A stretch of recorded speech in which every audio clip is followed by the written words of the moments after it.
சேனைகளின் கர்த்தருடைய வைராக்கியம் இதை செய்யும். ஒரு காரியத்தை தெரியணும்.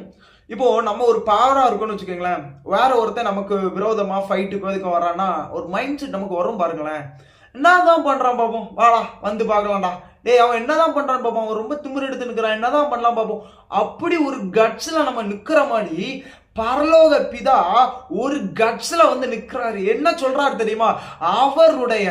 அவருடைய கர்த்தத்துவம் பெரிதாகும். இயேசுடைய கவர்மெண்ட் பெருசாகிக்கிட்டே இருக்கும். இயேசுடைய கவர்மெண்ட் எந்த நிமிஷத்திலையும் குறுகாது, அது பெருகி கொண்டே இருக்கும்னு சொல்லி இந்த காரியத்திற்கு நான் வைராக்கியம் கொள்கிறேன்னு பிதா சொல்லுகிறார். இன்னைக்கு புரியுதா? இயேசுடைய ராஜ்யபாரம் என்றைக்குமே நிப்பாட்ட முடியாது. எத்தனை மதவாதிகள் எழுந்தாலும் சரி, எத்தனை கொடூர புத்தி உள்ளவர்கள் எழும்பினாலும் சரி, ஞானிகள் எழுந்தாலும் சரி, விவேகி எழுந்தாலும் சரி, அவனால அதை முடக்கிவிட முடியாது. ஏனெனில் வசனம் தெளிவாக எழுதப்பட்டிருக்கிறது, அவருடைய கர்த்தத்துவம் பெரிதாகும், அதை முடக்க ஒருவனாலும் முடியாது. ஏன்னா அந்த இடத்துல வைராக்கியம் கொண்டு